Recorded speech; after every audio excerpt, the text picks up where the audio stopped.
runs with Eastman, Peter Laird. It has got many of the actors installed. So you got News of Birdo questions. She's only got like 9 million stories about her.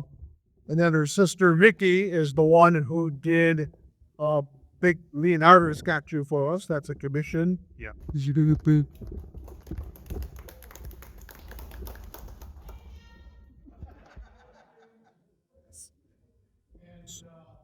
Again, they got many great stories about Vicky has done stuff for Walt Disney, worked with the engineers and done other things. And then, of course, we have the two most and I guess founders, maniacs behind Legion of Mythos. Wow. So that's next. And we got Heathen Dog hiding someplace. Avoiding this like usual. And it's awesome that they're here because, you know, John Schlow came from all the way from Alabama. Right, Heathen Dog. His son got hit by a car a few days ago and broke his leg, and he's still there. And his wife was cool enough to say, no, you planned this. Go. So we're happy to have them both there. And we're going to talk about various things, but afterwards, ask us questions. Like my friend Rex came to an exhibit, and he's looking at stuff, and he's like, geez, I never knew you had done so much before.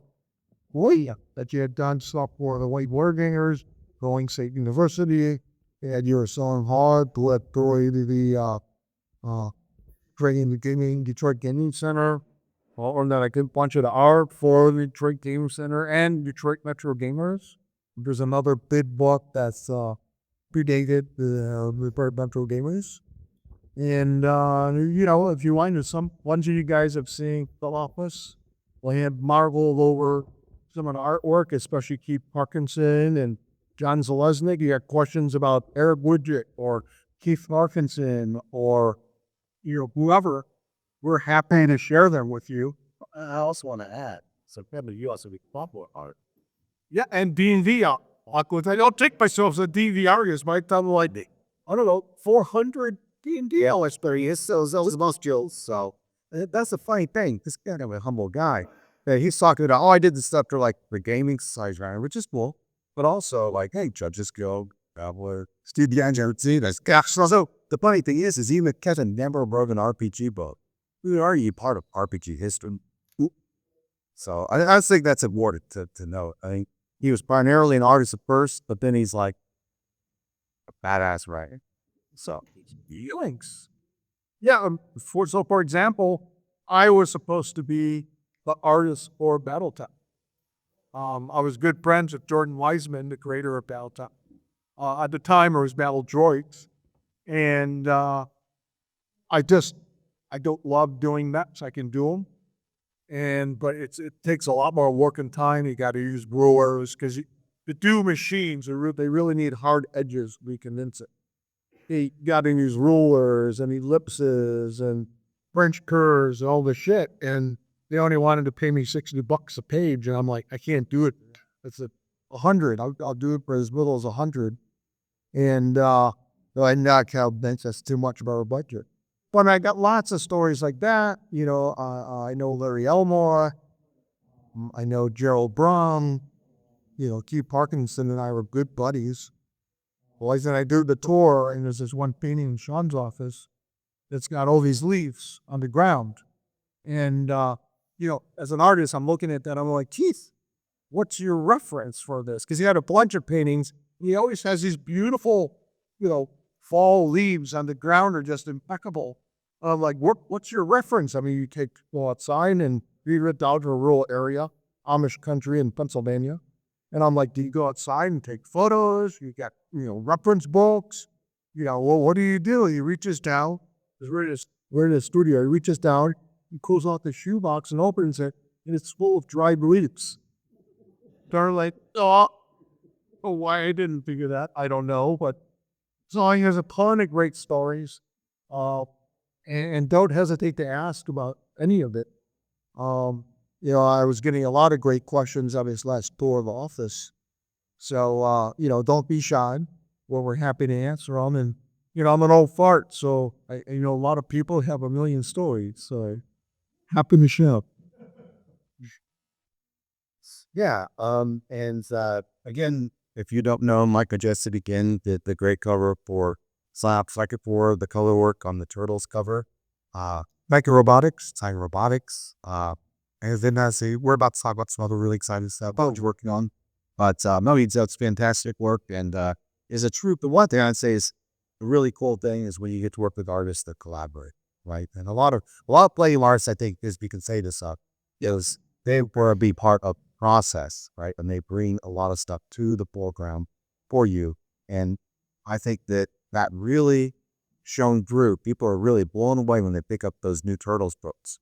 And now Mike didn't do the black, white, and red edition. That's Jeremy Colo. So kudos to Jeremy. But the full color version, I think Mike really knocked out of the park and is a big part of why those books have such a striking cover and just fantastic interiors. So, well, to give you an idea, like when Sean says, they really collaborate and they really put their best foot forward to do the best work for not just us, but for you guys, is, we're talking with Mike and he's like, I'm going to use a color palette that goes back to the 1980s.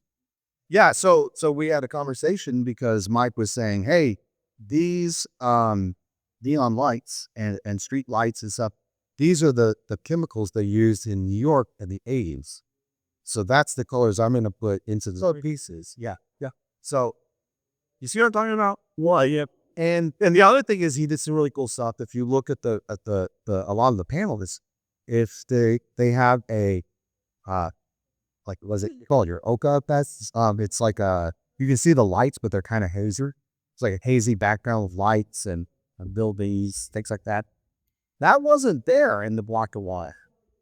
You would imagine it when you're reading the comics. Did you know it's set in New York? Mike put that in. Mike, we were talking, I'm like, yeah, this should be in Central Park. Mike added Central Park. Yeah, this should be in an hour. Why? Because Mike is insane. So if you guys remember, the black and white have all that cross-hatching and line work, which was done on a chemical board called DuoShape. And Mike, it is just shitroads. I mean, all the art at freaking DuoShape.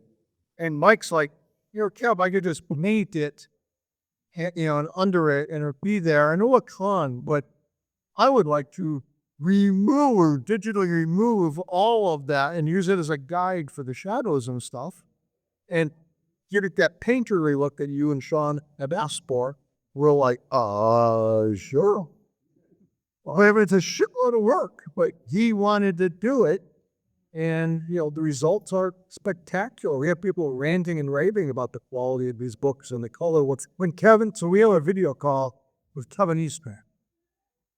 And Paramount, because we put out the DuoShape, and Mike at this point has painted most of the book. Even though Paramount said, don't get them started. And I'm like, we got to get them started. Yes. And Paramount wants to start the art before We started a contract. and we promised him that no matter what, if they reject it, he was like, right. He's not going to get screwed. But yeah, if you know the story, basically we signed the contract, a week and a half, 2 weeks before we launched the Kickstarter. Yeah, it was crazy. It was insane. We like to have all our ducks in a row, but they were very vehement. Don't get the miniatures production started. Don't get this started. Don't get that started. But we were like, Mike, we're going to take care of you if something goes wrong with this. We think there's going to be a deal. Please get started. Yep. And thank goodness we did. Yeah, sure. Even wild. Oh, no, we started out pretty early. Well, I mean, Mike was doing this stuff that he helped us prepare the visual materials for the pitch we gave Airman. Yeah. From the very beginning. It's just the negotiations that I was. Yeah. And no, but so anyways, we're talking to Jeff Whitman, who is fantastic to work with. Was looking out for the original creators. Kevin, he's going to be there. Oh, yeah, I want to say that's fantastic. A lot of times, these corporations, they don't give a shit about the original stuff or the integrity of the work. And then his concern was, since we're taking out the DuoShape, some of the line work, is that something that Kevin and Peter would maybe not right? be happy? Or are we destroying the integrity of the original? All right. So we appreciated his concern, but we're like, at least that it's still a center road. Yeah. So we get in a video call, and after Kevin Siembieda and Kevin Eastman has quit jabbing for like 15 minutes, obviously old buddies. My first time ever talking to Jeff had never talked to him in a video call. Kevin Eastman. So we're talking with Kevin Eastman, and I started to show Kevin the color work that Mike had been doing, and he said, Yeah, Eastman's like, wow, I think this might be the best color on our work ever. yeah. So after that, Jeff was very cool about it, and Mike kept plugging away. And you see the fruits of that labor. Yeah. Are some really fantastic books. So I think that's, and so I've had some fans say it. I mean, Kevin's an artist. I'm like a failed artist. I took some art classes. I'm not. No, he's pretty good. He just never took it to the career level. And I fail. I think no. Yeah. Sure. I think my thing is I'm more into visual design and layout and all. That's art, and which is close but slightly different. And so I'm glad to be able to bring that to the table too. Just like we need people like Kevin, we need people like Mike. And so we work together and we all approach it from that same kind of creative mindset. I think that's one of the things that sets Palladium Books apart.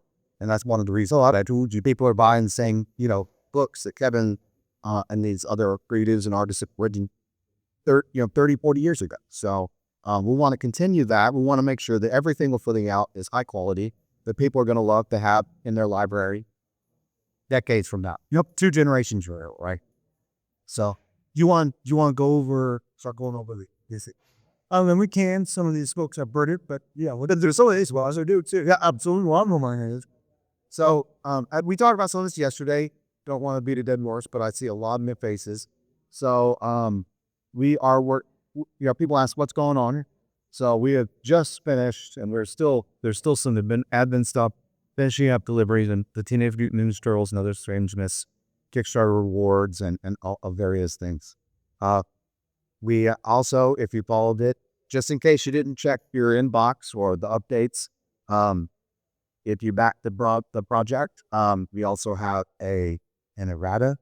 What was errata? Oh yeah, that's come out, and we have the adventure that Sophie Campbell and Sophie Campbell Kebby and Siembieda brainstormed and brought up, and I put it together into that adventure format. So we got that for y'all as well.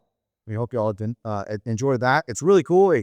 It gets into the background of Sparrow Eagles, and I think it's a really fun adventure to run that you can run at cons or with your friends.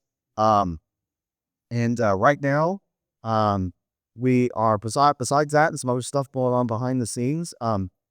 Kevin has headed up work on getting Island at the Edge of the World 2nd edition out with the help of John Fleet for a lot of the edition updates. Yep, It's at the printer right now. We should get his back in a couple of weeks. Yeah, not a week or so. And mentioning, we talked about Jerry Colwell, who did the black, white, and red edition of the Turtles books. We also, Kevin had the vision to hire him to take a lot of what was very plain line art, because back then they couldn't print in grayscale and print black. We'll leave it black, right? Now you can look at this. The entire book has grayscale art throughout. And I think it really brings a lot of awesome detail to the art. And there's new marks, right? There's a couple in this, and there's like 30 of them. Big slot expeditions. So Which will be coming out later this year. Like there's 33 maps, and they're all done. And there's a ton of new adventures in that book.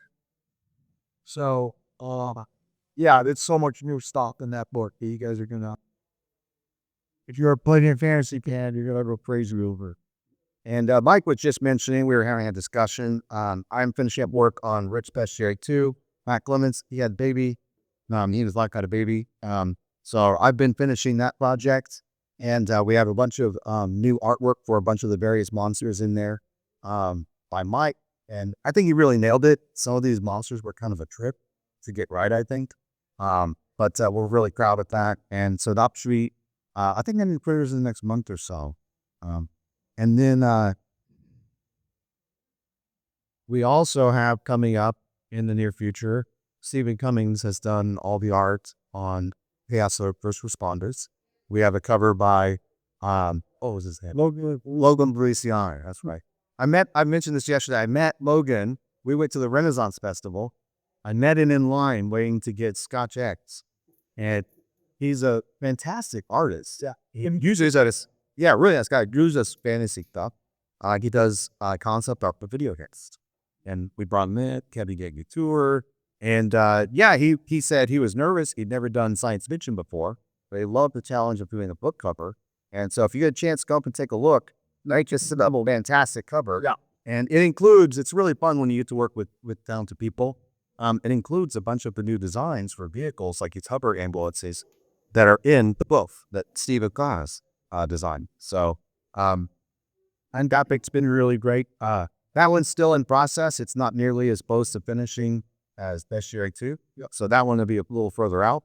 And then the other thing that we're excited to announce, and we, as you know, since I drank waiting especially, we try to be a little more tight-lipped about when we're going to release something until it's imminent. Well, the Glitter Boy Codex for this is kind of, and work with the author Will Irwin. If you read We for Any Pod, he wrote a couple of fantastic articles about the Glitter Boy Brotherhood and modifying Glitter Boys. There's also a great article by Johnny Rocha about the quantum computers within Glitter Boys that plays a big role in their war.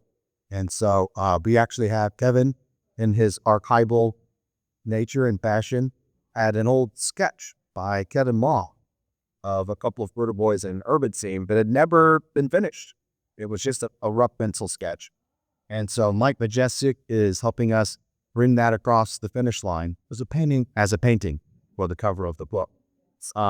C.D. Cummings is working with us. I asked him if he'd be interested in working on a Glitter Boy book. And I said, is there a certain number of illustrations that you want to do out of the book? I know he's very busy. He doesn't Marvel comics. He works DC, Marvel, Image. He's lately, most recent things he's done is like Marvel, Mandalorian, Papa Soul, and Ahsoka. So he's a very talented guy. And I said, I understand that you're busy. You don't have time. And he said, no, you know what? I call dibs on everything. Sure. So that's good to hear because this, for the first time ever, kind of part of 45th anniversary of Palladium, will be the first full-color rich book. So you'll be able to get it in black and white, soft cover, as normal for all books. But there'll also be a hardcover, full-color version, front to back. So Steven's going the primary illustration. Now, who knows? He'd get a call from Marvel next week, and he's like, sorry, Sean, I'm busy. Right, so then I know we're going to have at least about a dozen illustrations from him. They look great. They look fantastic. And Mike will usually doing the colors, the color work for it. So, and again, if you see the turtles, just like we said, hey, you saw the cover color, that's just as good. The interior color is just as good. A lot of people are like, yeah, sure. And then they see the books. It's true. So we already have Mike working on that as well. So, we're very excited about the project. Yep. We have also rolling alongside. Do you want to talk about Megaverse? Portion of that? Oh, yeah. So, it's our 45th anniversary, and our very first product was Mechanoid Invasion. So we're always looking to have something extra in our crowdfunding campaigns.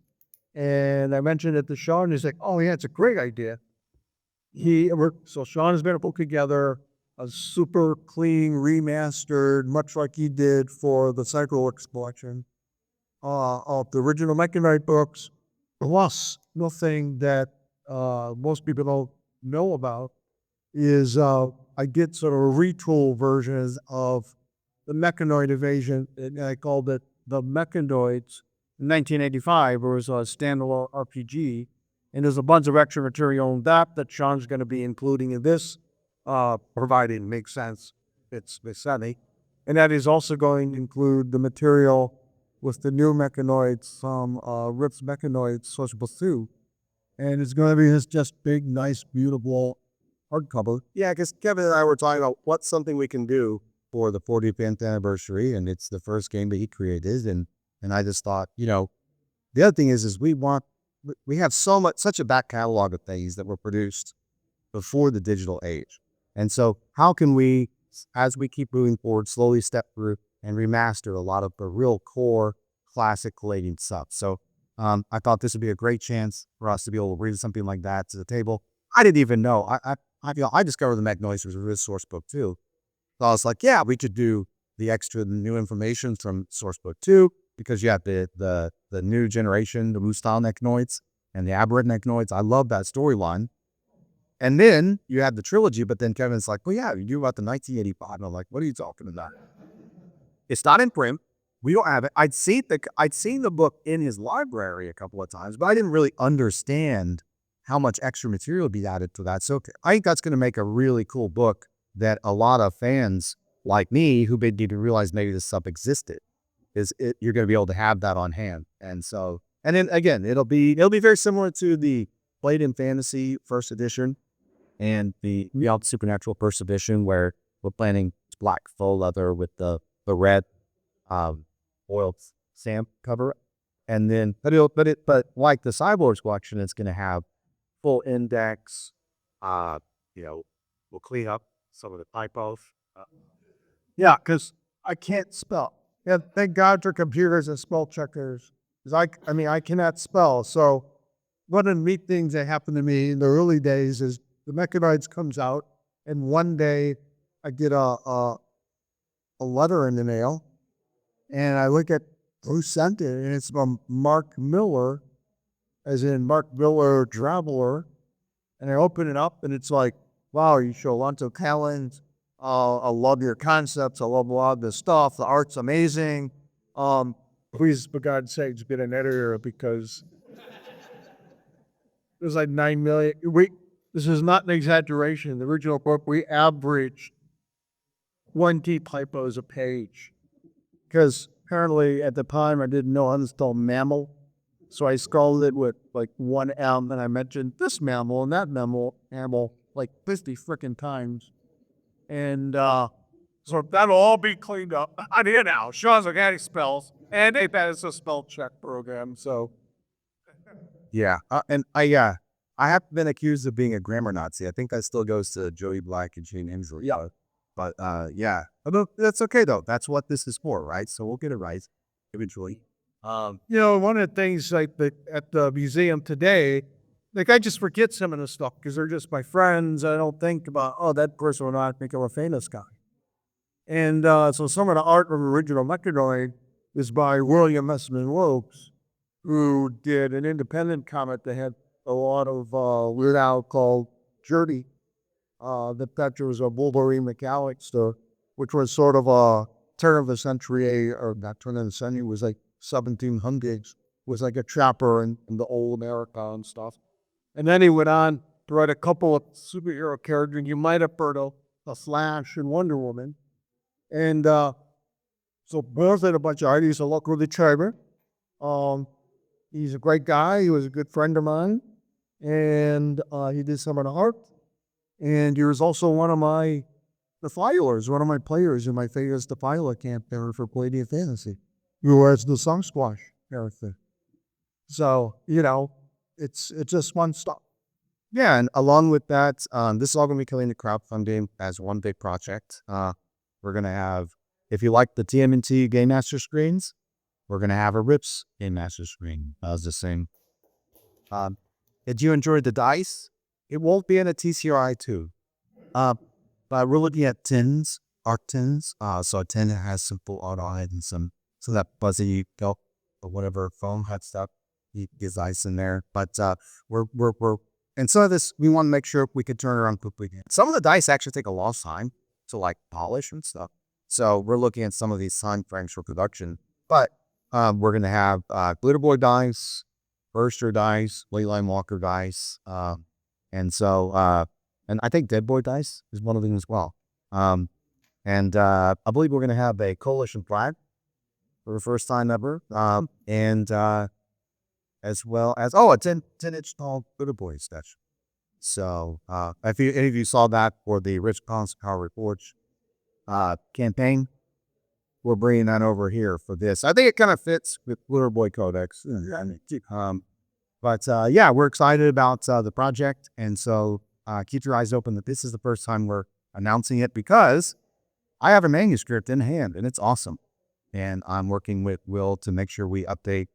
He's doing some cleanup and some updates. If you've seen, we have a Palladium writer's handbook now, a style handbook. So it's great. I put that together, working with Kevin. And now, if you have any questions about how we'd like things styled out and put into our books, you don't have to just go look at an old book and hope you're looking at the right book. Yeah, which can lead to confusion. But no, it's and we intend that to be a living document that every year or so, if we have new updates that come in, that we'll be updating that document as well. But no, it's really great to be moving forward with a lot of projects. Yeah, we got a ton of stuff behind the scenes that we can't share with you, but when you find out about it here, they go, "We're big." Yes. So no, we're really excited about the future, and we're excited about everything we just accomplished, and we're excited about the next steps and the steps after that as well. And give you guys, I know some of you guys are aware that we're working with a company called RPG Audio. They're doing audio books of Roberson games, not just ours, but Truckee Traveler and Pinnacle and some others. And they started with the Night Bane, and for some reason he started with the last source book that was working that way. But he's about to launch the pre-launch crowdfunding campaign for it, and in a week or so. It just started. Or just started. I saw an ad yesterday. Okay, and in like 3 or 4 weeks, the actual crowdfunder will happen. And the reason, give a crap about audiobooks, which by the way, they'll pay cool. Is going to one of the Kickstarter specials, exclusives, will be red foil editions for every single Lightning book. And Which is kind of cool. And this will be the only way to get him. He we were talking to Frank, and he's a great guy. Yeah, and he had this idea, and we said we'd never done that before. Usually we do that with core books, or some collectible edition, but he wanted to do something real special for the iPad fans. And so I think that the audiobooks, I wasn't really sold at first. I was like, honey, if you really want to pay us money, you can to license Nightbait for audiobooks. Yeah, but they sound really great. You get some great talent to do the books, and it'll be all the books will be available on audiobook. Well, the thing is, sounds really different, and especially if you're going to go to audio actor, like the very first book they did, Mike Surgeon, like an hour worth of stuff. And I'm doing some stuff in my office, and I like turning on to listen to it. And I'm listening to this really dramatic stuff, and I'm like, did me write? Is that in my book? I actually had pulled the book out, like, holy crap, we're really good. So it might be a that you might really enjoy that, but also it'll be a really cool opportunity to get some neat exclusive items. Yeah, we're really big on Yeah, and we're very big on. If it's exclusive to one of our crowdfunders, it's exclusive to the crowdfunder. If we're working with anybody else, because we have actually quite a few licensing partners now at this point. Yeah. Then we make sure if they say something's exclusive, it's exclusive to the crowdfunder, whatever they're doing. On that same vein, I want to mention it just finished out, but I don't know if they're doing an extended. They're probably going to do pre-orders this up. We are working with Star Anvil Studios. They're doing a phase world for Savage World. I think it ended last month. I think it's 74,000. That's good. But we're working with Brandon Brayley. He's done a few big projects already under his belt before. And he talked to us about it a while back. And so he was doing Secret World for 5e, the role-playing game, and then he did that for Secret World for Savage Worlds and some other releases. When he first came to us, we said, well, get some of this stuff out. You're getting started. Show us what you can do, and then we'll talk about Phase World. So his whole goal from the beginning has been just he loves playing books and he loves Phase World, and his whole goal has been to get to Phase World. So go check it out. There's a lot of really great, fantastic art that we're working closely with him on, as well as canon updates. These are actually a bunch of things that Kevin and I would like Phase World to be its own core role-playing. Yeah, and we're busy with so much other stuff. So once a licensee comes up like Randy and says, "Hey, I want to expand on this," with your approval, of course, we're like, "Yeah, let's do it." And so like, Oh, so here's 6 things we already wanted to update. yeah, That is it. So yeah, it will be official canon, and a lot of the ideas are our ideas. He has come up with a few as well, but it does march the visual timeline forward a little bit. So I think that will be exciting for visual fans. And of course, I don't know if some of you played the Savage Rips material, but it's really easy to use the adventure material in the Palladium games as well. And there's great maps and art, cool dice. You like dice? But you can get part of the project as well. so that's sort of like news and sports, film and 11. Um, you know, and that now we want to like open it up to your questions because you're here. Part of it is we want to share things with you. We want you to share stuff with us. And, one of the things I do want to point out is we have a little memorial section between like here and the fridge filled with the soda pop. And it's about some of the people close to us that we lost, like Kathy Simmons, who was my sweetheart, and a wonderful human being. A lot of you guys know her from the open houses. And she was an order processing person and our bookkeeper. And she was just a swing lady, really wonderful lady. Very understanding, very kind, and everyone loved her. And, her passing was sort of unexpected, but it was sort of a blessing in the sense that it didn't really advertise it a lot, but Kathy had early onset Alzheimer's. And, one reason I was searching for someone to help take over the company is because I knew I would have to start spending a lot more time at home. And it's a horrible disease, Alzheimer's. You just stayed away. And Kathy was still, mostly herself, but it's okay personality-wise. Her memory was pretty shot. And, there are days where she was aware enough to know that she was diminishing. And there are some days where she just burst into tears and, tell me how she's worthless to me and Palladium. And I'm like, no, Kathy, half the Kathy was better than most old people. So, which was true. And, so she had a sudden heart attack. And so it was sort of a blessing in that she then, for her, she didn't have to go through that. She was kind of suffering enough with it. And then, for me, I didn't have to see this person that I adore just fade away. Any more that Sharon had. So, but, I miss her every day. And she's a sweetheart. And I know she's still with us. And, and then, some photos of her and then some photos of Julius. Rosenstein passed away a couple of years ago. He was our warehouse guy and also an incredible player, incredible game master. I contributed ideas to lots of our books, especially Heroes of Legendary and Palladium Fantasy. And he is going to pass in a freak accident. Swallowed some food, we thought he had bread, but his air passages was blocked. And instead of going to the emergency room, he thought it was going better, just wanting to go home and take a nap.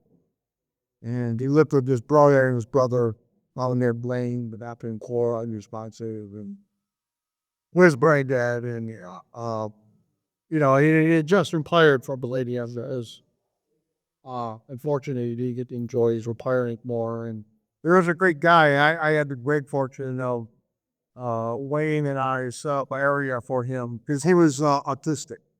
And we knew that his change to retirement life would be hard for him because routine, autistic people love routine. They get caught up in their routine and they want to stay in it. So we built them a little area in the corner of the warehouse there. where he could have his computer, his exact computer that he'd used for years, and could come in anytime he wanted. And it was funny because that person was like, well, I'm retired. I'm like, no, Jules, you don't have to work here. We come here and use your computer and hang out and, get away from your brother who drives you crazy and hang out with us. And so Julius, his accident happened on a Sunday. The Friday night before I was leaving, I saw that he was here. I walked up to him and said, Julius, I'm so glad you're still out at the office. I love seeing you, girl. And you're such a great friend. I love you. And those are my last words to Julius. So, I'm glad he knew that. Oh, he loved coming here too. I mean, Oh, he did. if there was any excuse that we had, more shipments this week or is this coming up? I mean, that he was like, I'll be there. I'll get there. I could help. Guy's retired. He is like showing up to weekly meetings. So, hey, this is just a fantastic guy. So, Well, and it's funny because those of you who gamed with him, because he always ran like 7-8 games on an open house. Julius was sort of like this puppy dog guy. We kind of walked like this, and he was just this happy-go-lucky guy. And a little bit, he was a master of bad puns. And the thing is, he was a third-degree black belt in Aikido. And one of my favorite stories is he comes to work one day, and he's got this bandage on his hand. I'm like, Jules, what happened to your hand? He's like, some guy tried to carjack me on the knife, and I had to take it away from him. It was just as simple as that. It was not, hey, guess what happened? Or, I'm a badass. I took out a guy with a knife. It was just like, this guy tried to carjack me, and I had to take his neighbor both. That was Julius. Awesome human being. I mean, Kathy too. I mean, she just rolled labia. At the first open house, one of the fans got the special prank I had done to keep the company going during the crisis of treachery, and politely, secretly went and had like as many people who was attending the first open house, as he could to get the sign. And that they presented to me, and Kathy was so she asked me if she could keep it in her office, and that's where it still is right now. And the last things that she was kind of involved in was our usual pig stunner. And remember, it was terrible. So I came into her room afterwards. She was all excited at how much money we made and all this. Oh my gosh, it's so good. It's so wonderful. I'm so happy for you guys. And I look, and there's like this sheet of paper with all the numbers wherever it was were checked so she wouldn't forget. And likewise, to give you an idea how sweet she was, she knew Sean and I loved William Shatner. And Shatner was doing a talk. And so she made sure she wrote down all the information because she was afraid she'd forget it by the time I go home for work. So, I mean, this awesome human being worked with. Eric Wooddick is another person who's up there.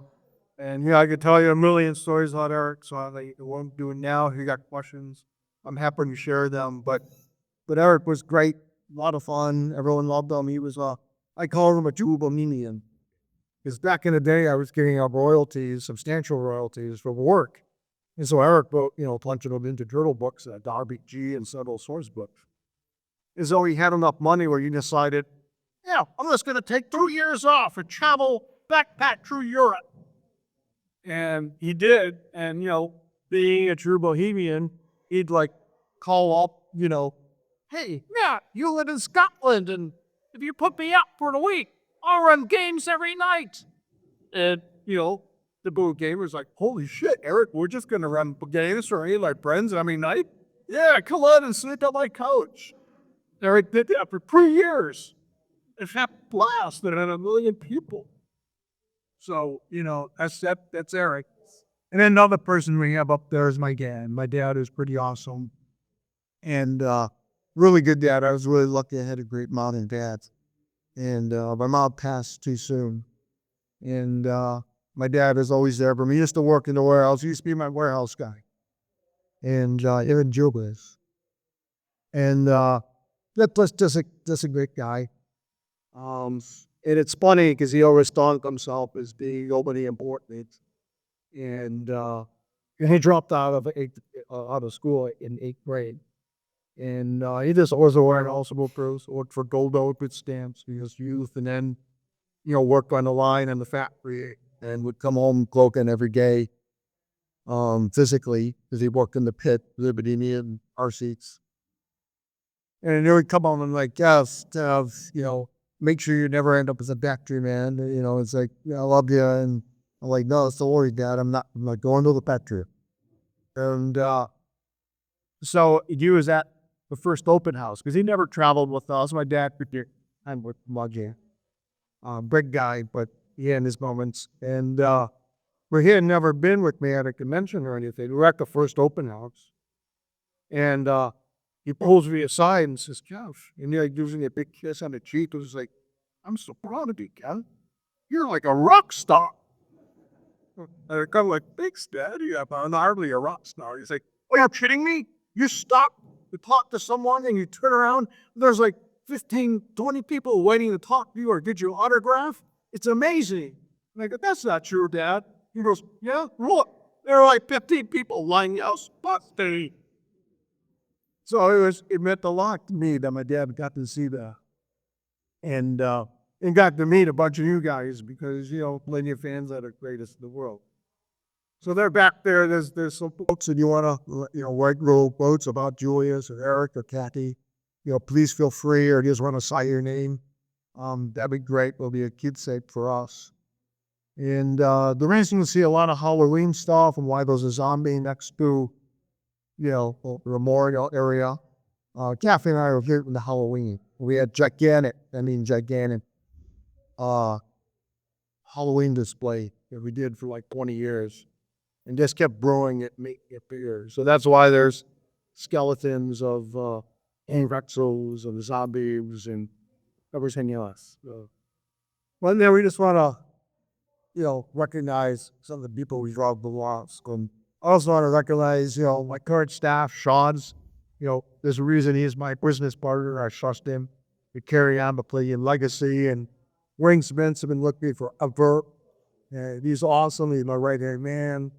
And Caleb Nelson's our new warehouse guy. He's Sean's younger brother, but man, the kid just fits right in. He's awesome. No nepotism. I told Kevin to us, that's true. So I was like, you're the Suva, we the guy. I'm like, all right. But we go, I love this guy. And fortunately, he's happy we're here, so that's fantastic. And Alex hides in his office a lot. And Alex is my best friend since 8th grade. So, and he's like the loyal guy on the boat. Yeah. Like, on Hell or High Water, he's answering our phones. He's jumping in to help in the warehouse. Yeah, he's our research guy. Yeah. Like, we had some issue. We had to connect some of the now. And Terry, who's our logistics manager, he had to move back to Nevada to take care of his dad and stuff. But we're like, Jeremy, track this guy down. A couple of days later, he's like, I don't know, I can't find anything on him or this company, and I don't know what to tell you. And I said, Al, can you see if you can find something on this guy? An hour later, Al was, here's his name, here's his address. Like, holy shit. No, it was crazy. We were actually one to do Turtles. There was apparently some executive shakeup. Yeah, because of mergers and acquisitions at Paramount by right, Nickelodeon. I mean, it's this huge thing, right? And so some people who Kevin had talked to a few years previous were no longer at the company. So we were like, what do we do? And so we told Alex about it, and it took a while. It was like 2 weeks later, Alex was like, I got a response. And he like badgered people at Nickelodeon or something until finally someone was like, oh, you're legit, and put him in contact with whoever.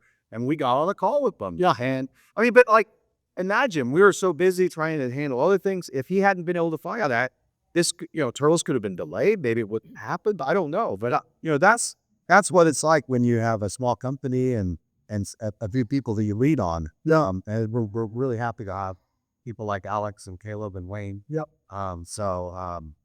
And Al in particular is one of those guys where it's like, what's he been doing for the last couple of weeks? And then he'll walk in and go, again, sort of like Julius, and I have to take a knife away from a guy. Al will just kind of walk in and it's like, have you thought of this? Or, hey, I heard about Bress. I reached out to the guy, and it's like, okay, I'll just earn your paycheck for the month. It's just one of those kind of things. So, yeah, I got a great team, and it helps them, all of us. That goes for our freelancers, whether they're writers or artists. We all love what we do, and it makes a big difference. I think you can see it in our books, and certainly in our attitudes. So, and we appreciate you guys, all you folks who showed up here for this, and they support us all the time, and send us, nice passengers, and you send us online, the idiots. Yeah. We appreciate it. So yeah, I guess we'll turn it over now and do some Q&A. I know there's some different people that have questions prepared. You want to go do me last, I bet. Nobody else. So yeah, does anybody have any questions? So I needed to give my girlfriend a primer on riffs in particular, so I knew I was bringing her here. And so you tell her all the stuff that she goes, well, I still love you at one. So actually playing WoW for 10 years. I will be getting a job in Tennessee soon, but we spent 5 months playing Arc Raiders when it came out. She's as good as me. She took the Rocketeer out with an anvil by herself. And we're both now playing Crimson Desert, and she's doing a little bit better than I am on that. And so she's very familiar with video games, right? But not so much with tabletop arcades, sure. So I got the Rick Score book with the vampire book. As I'm explaining to her about vampires and rifts in general and different regions on Earth and Baron Pod, it made me think there are two things I'd really love to get Kevin's feedback on what was the thought process when the hierarchy of vampires was created. And then the second thing is the thought process in the utility of U and DE rounds and their effects for the new German Republic. Like the thought process, like how did you arrive that this would be cool and wide? And, Oh, you, man. You let me out. I'd be a genius. So I always liked vampires, always loved vampires. And I hate to say it kind of bugged me or so some of the more popular versions of vampires are going. So I really always saw vampires as major threats. Like if they were real, and you're talking about creatures that then turn into mist, turn into wolves, turn into bats. I introduced vampires in my original Plague and Fantasy game. And the guys are like, yeah, vampires, just strike them down and stick them.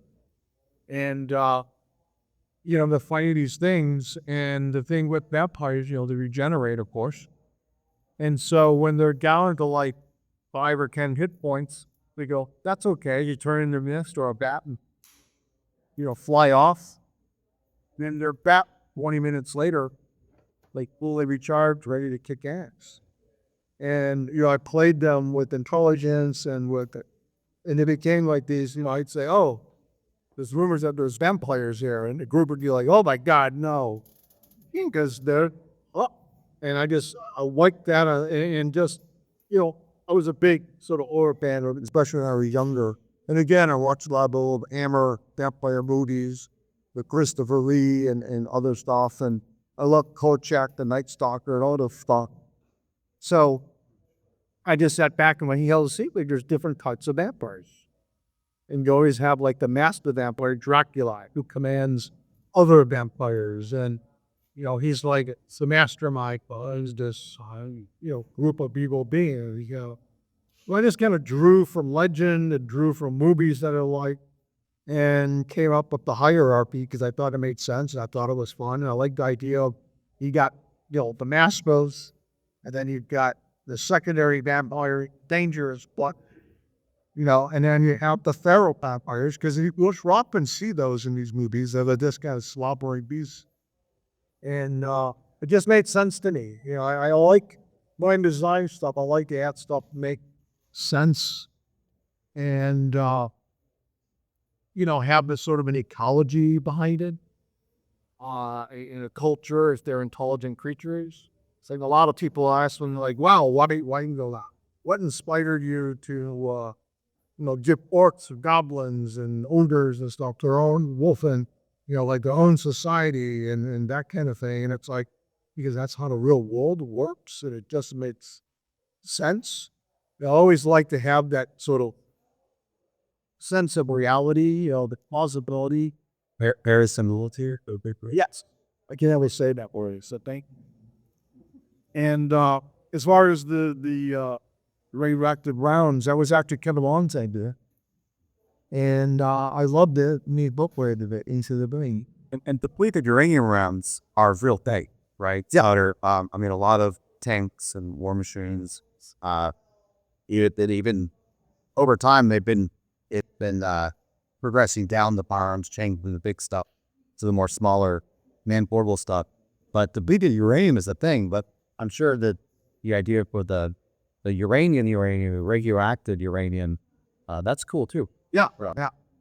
Well, I'm trying to think what else might possibly affect super Afro beings. And that just, again, had made sense to me. When Milan suggested it, I'm like, yeah, love it. That's great. Makes sense. Yeah. And it gives you into something other than, I've got a sharp stick vampire, watch out. Yeah, it's funny. I was talking to Will Irwin. We're working on the Blue Boy Codex, and so, as the creative director, I worked with them to we hammered out a really tight outline. Everything that's going in the book. And one of the things he goes, and I included a bunch of the different, it's set during the Minion War. So the campaign and the adventure material, also, especially the campaign interfaces with the Minion War conflictors. And one of the things is the specialty rounds, like you see in Titan Robotics, that are how humanity and their allies dealing with all these different threats. And one of the things that he kind of like had a bug on was he's a scientist for the U.S. Air Force that deals with like radioactive deterrents. So he was like, well, these depleted uranium rounds, those aren't very dangerous. They're just heavier and more dense. They do more damage.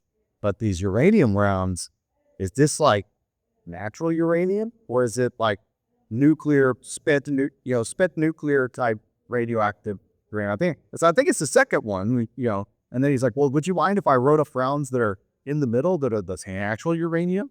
I was like, I don't know. He's like, if it fits, it doesn't, you want to put it as if I don't like it, I'll cut it. Yeah, it's it. So, it's interesting, how all these ideas propagate. And then you have other artists or writers who interface with that idea. And the trick is, are they trying to be, and his concern was he wanted to be loyal to Kevin's original idea. And so it's just interesting you asked that question because I didn't know it was Kevin Long's idea, right? Yeah, you ended up writing. Oh, right. And so, Will was like, what fits, what doesn't? And I said, well, we'll figure it out, but go ahead and write it up, right? So that's the kind of attitude where, writers and artists got that collaborative attitude. I think things are big shipments. So, we're very much into teamwork. We're very much into, you don't care where a great idea comes from. We're happy to take it. If someone offers it. And a great example, we're talking about a future project that we're kicking around. And we're talking about it at dinner with Sean's mom and dad. And his mom says, well, does that mean this, this, and this? And Sean and I look at each other and we're like, wow, what a great idea. It does now. Oh.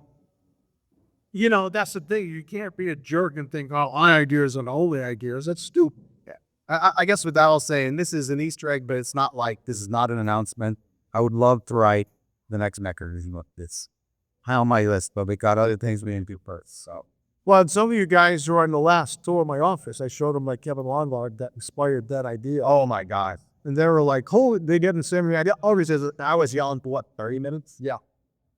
So we have a bunch of old Eric Longard that before Kevin Siembieda met Kevin Long, Kevin Long. Eric Woodgett. Eric Wujic met Kevin Long. Sorry, too many Kevins, too many repeating words. But no, so Kevin Long and Eric Wujic met, and Eric commissioned Kevin to produce a bunch of art for a game that was never finished.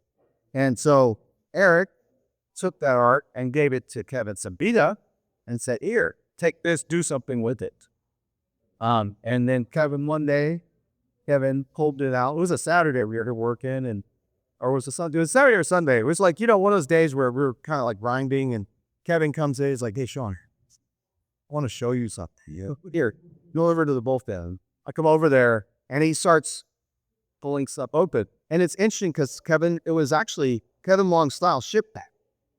When a lot of stuff you see in Riffs and Robotech, this is prior to that. He had a slightly different style. It's never so recognizable. Yep. But he just started flipping pages, and I'm like, "Whoa!" Questions, and he put like, Oh, he's right literally. I said, you blowing my mind and put something. Oh my. and so like the next week or so, I was like, I want to use that art in the Mechanoids book, the Mechanoids game. So yeah, we'll see if it ever happens. I'd love to do it, but we got some. To be completely honest, we're not announcing anything. This is something that I'd really love to do in the future, but we have a lot of other things that we're working on right now. Yep. That are really cool that are going to happen first. Yep. They buy a lot of things right now. It's like the next 5 years. Yeah, we got like at least 2 or 3 years like really slotted out. So for me and Cal, working in hair loss. So And so we've been keeping you busy, man. yeah, Mike, that's a job security, buddies. So another question. Any other questions? Yeah. So why did you remove the insanity called TMNT when you reprinted? Well, that's an interesting question because I didn't really think about it when we did. So the original black and white comics are much more pretty. Yes. And I created Insanity Cables back for Plenty of Fantasy. And they're good, and most of our books still have some version of those tables.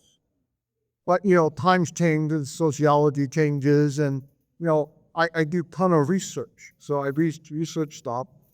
And the reason we took it out as Turtles, because right away, Ninja Turtles, just even before the toy line and the cartoons, it's a younger audience who buying this. And I got a mom call me up, call the office and say, I'm really disappointed.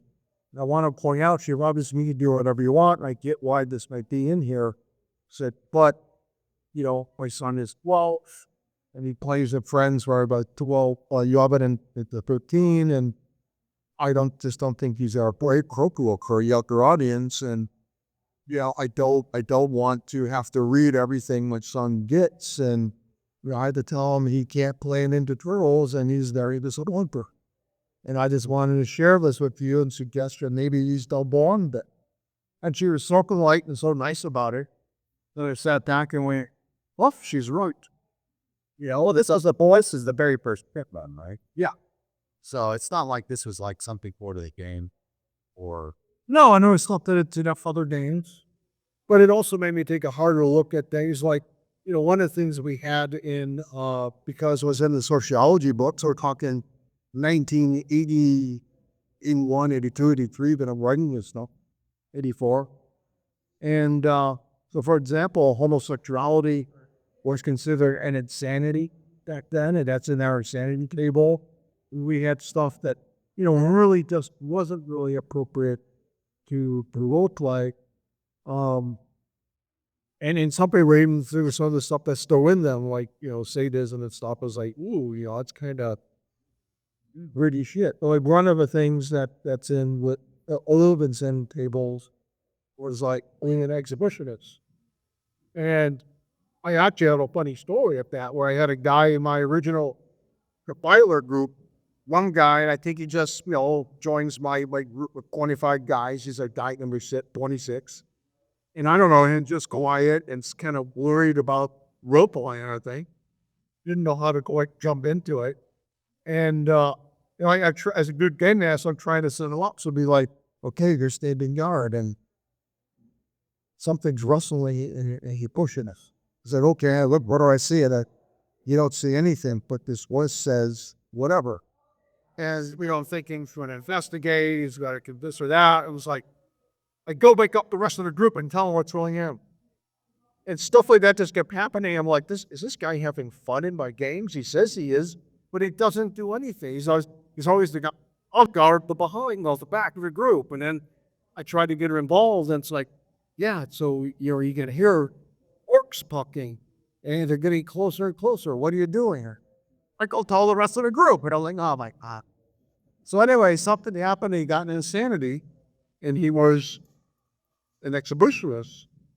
And for some reason, maybe this speaks to his character, I don't know, or something deep inside of it, but he really got into it.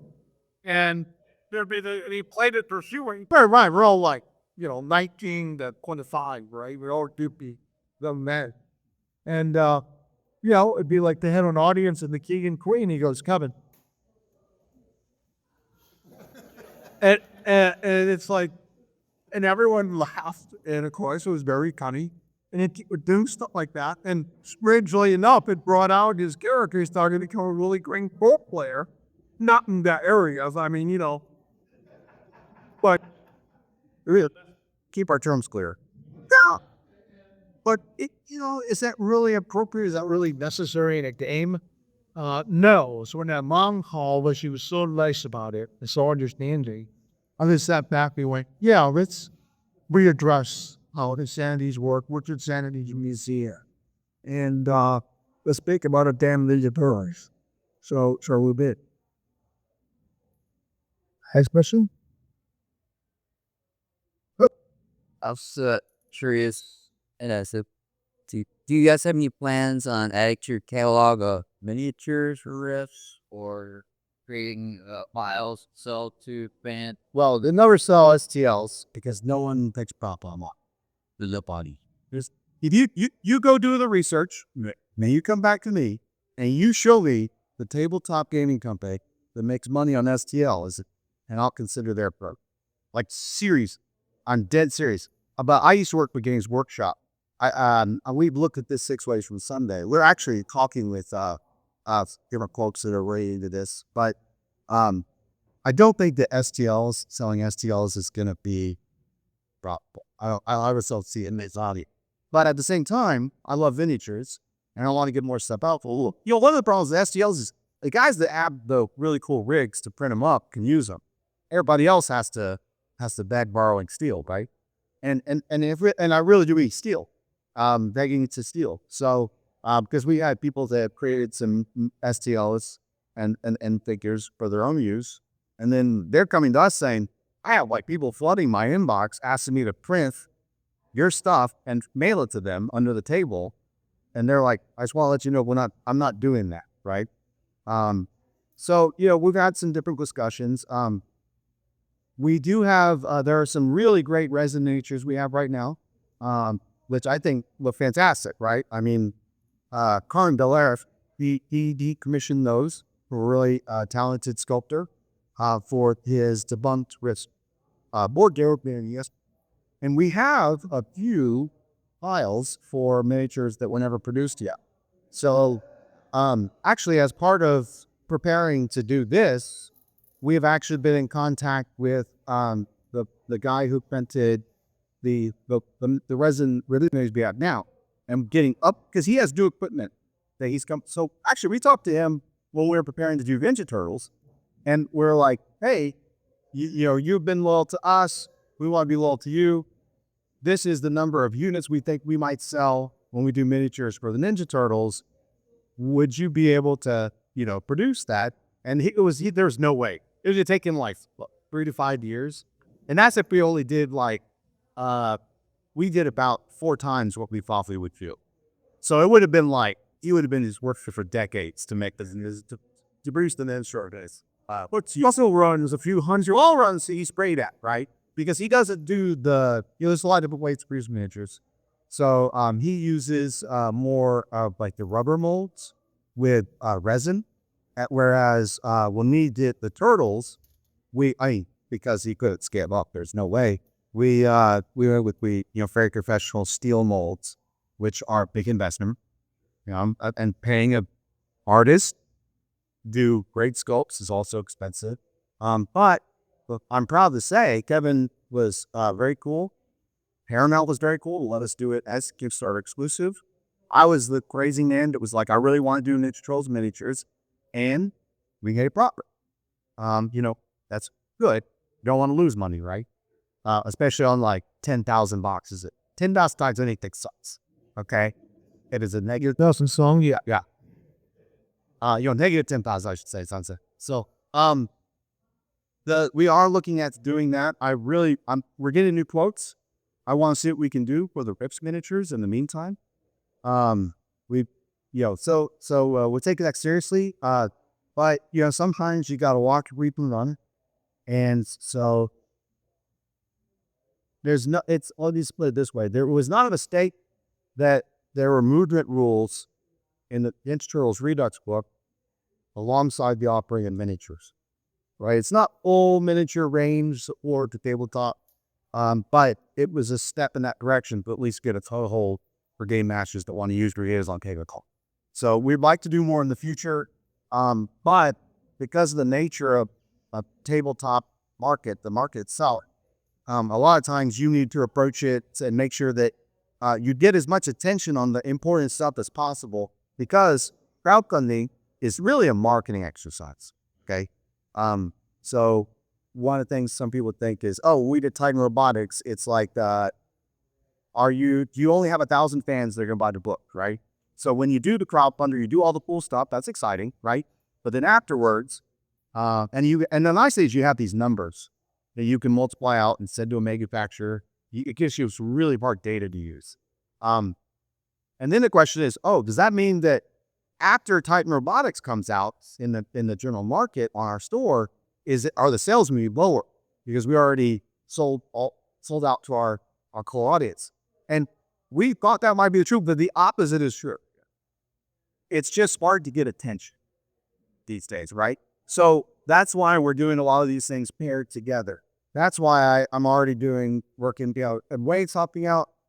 Kevin's finding old emails, right? And we're contacting these guys because we'd like to try and offer this stuff and see if we can get as many eyeballs on it as possible, because maybe that's the malfunction so far. They sell middle and move up, right? But what can we do to try and boost that forward? So I hope that is a comprehensive answer. But just like when I talk about anything, I mean, if you have I'm really proud of that Game Master screen for the Turtles. We want to do more of that. But if you see a design that's better in some point, let me know.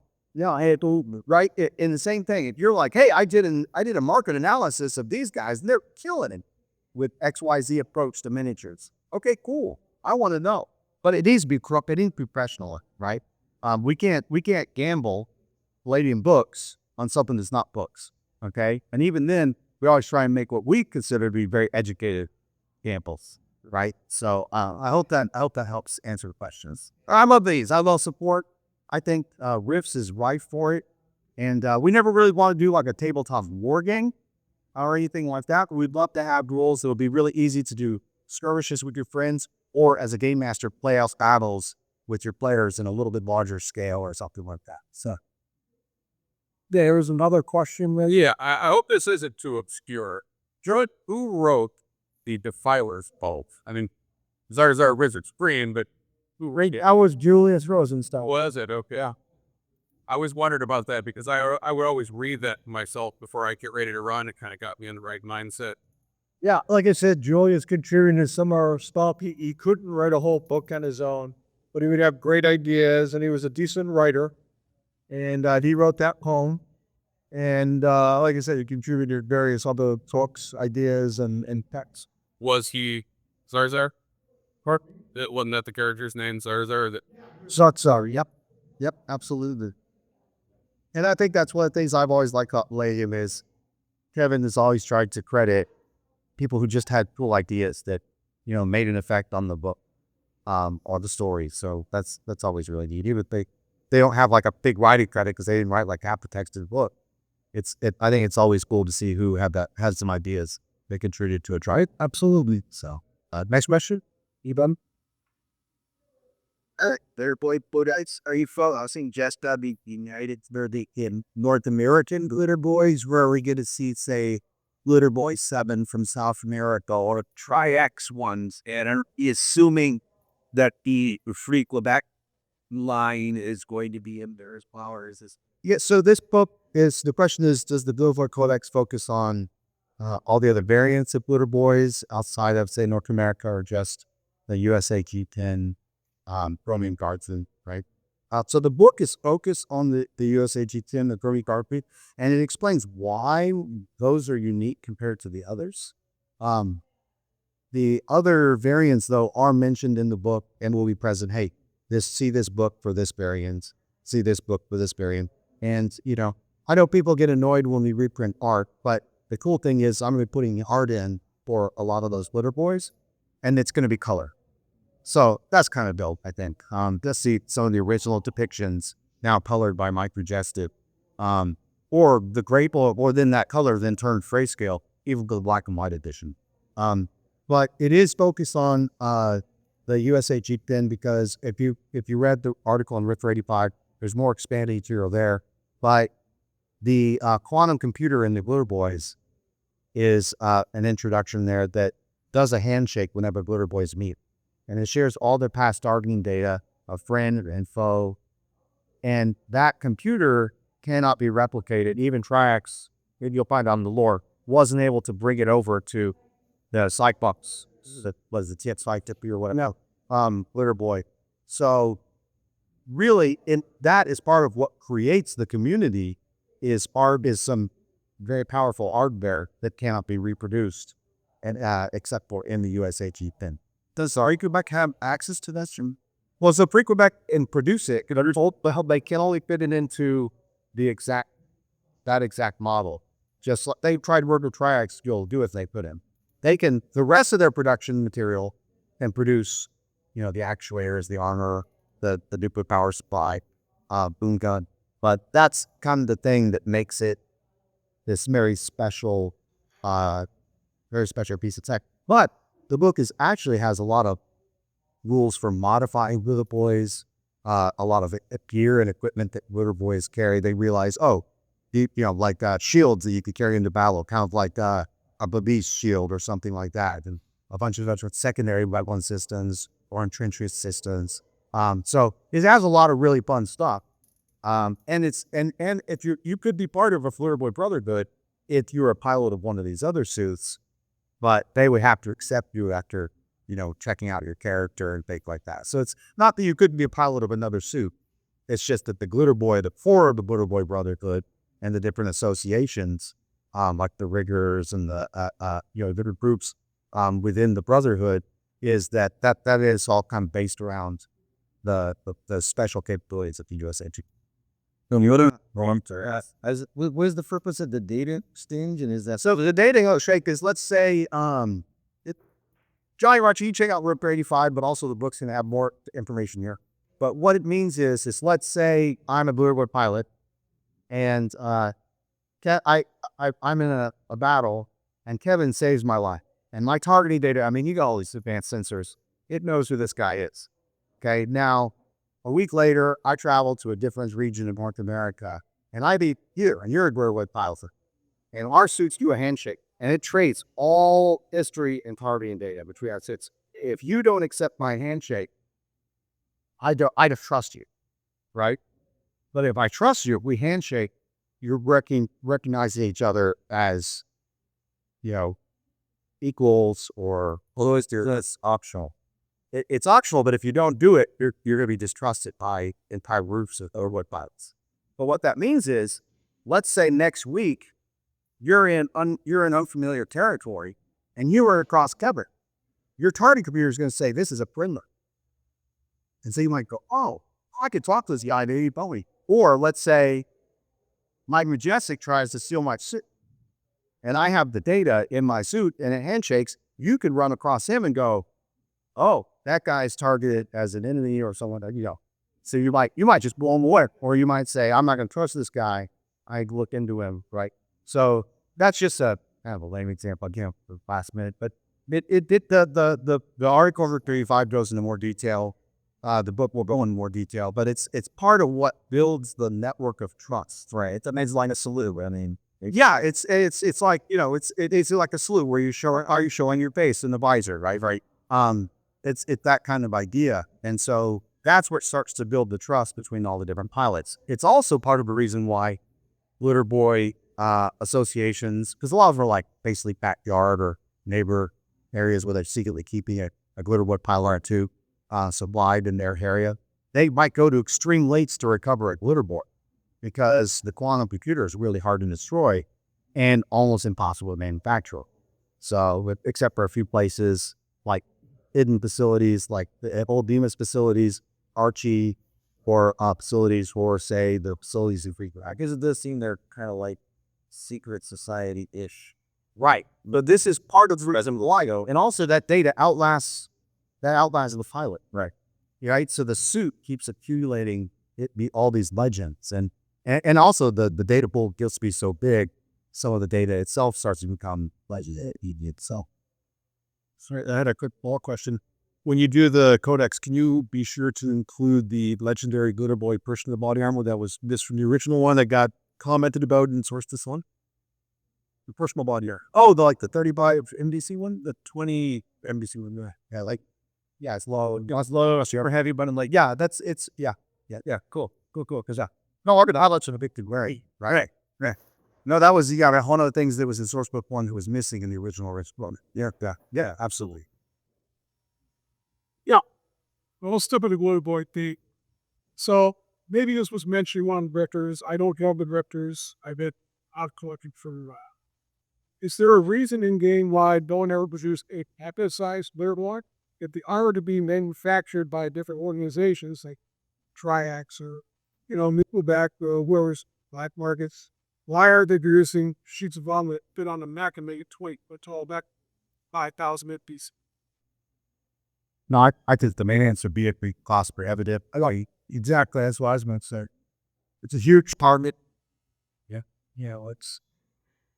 And we don't have a ton of giant robots in our books because this, think about it, in the real world, they kind of become a liability, but there's, like I said, the giant targets and, man-sized suits are much more mobile and functional in all kinds of situations. Giant neck can't go into a cave and check things out, that kind of thing. It can be used for artillery, but again, in a role-playing context, you want to play a walk-in artillery unit that can't do a lot of stuff, or do you want to play the guy who can get, down and dirty in combat? Yeah, if you notice, like the Glitter Boy itself has very low speed profile compared to any other power on the essentially in the game. Yeah. And so I think my thought has always been just that if you tried to scale that out sort of robot vehicle, mecha size vehicle, you're gonna hit a lot of constraints where can it even move anymore, right? Because if you look at the Glitter Boy, actually has really high strength for any Kowlowic suit, and so I think a lot of it lies in, this is a really cool wonder material, and the Glitter Boy was like this kind of pinnacle shining thing that we built with that technology, and that kind of pushing the limit has been lost, right? Although I would say that for instance, there are parallel things, right? Like a lot of the molecularly bonded armor that they get out of Lone Star that the Coalition is producing, it seems to be higher quality than the previous materials they were making their first generation 101PA Bomberado. So I don't know, that's my imagination of how that kind of progresses, but So knowing that we talked about it, that kinds of benefits. With turtles, have you seen an uptick in after the bomb interests? Absolutely. Is there enough interest that you would consider developing how that's set in more, or is the interest just still not quite there? We've actually had this conversation. We really like After the Bomb and would like to do more with it. But right now, I think Turtles is kind of, once there was this huge uptick, but I think now that the Redux Edition books are in people's hands, it's kind of filling me. Yes, right. A lot of you that are like, I want to get that long way these books to come. And the setting is still hyper viable as is, right? It's the same system. The gear, the vehicles are just as useful with the new Turtles stuff. But yeah, I mean, it is one of those things that we consider to be one of our really cool IPs. Yeah. The Dolphin Peak of source, but the Dolphin Peak of source. Oh, we put that on the list, guys. You better up, but Thanks. So no, I mean that's a great question though. Well, the thing is we have I would say 10 really strong IPs. And I think Apple Ball is one of those. Oh, absolutely. So yeah, again, a lot where you can run. There's a lot of things we're doing. We want to make sure we step. Yeah, there's a part you still want to kind of do first. Yeah, but it's like wheels are already in motion. Right. So there's a lot of exciting things we can do, and that's a cool one. Just like I'd love to work on a new Mechanoids game. But it's like, hey, we got other stuff to do first. Yeah. Right. So neither of those are announced. We're not announcing an After the Bomb, right, new edition or a new edition of Mechanoids, right? So just because I want to make that clear. We say we'd love to do something. We got full plates. Yeah. Too full. So great question though. Thank you. Yeah. And there has been great increase in sales.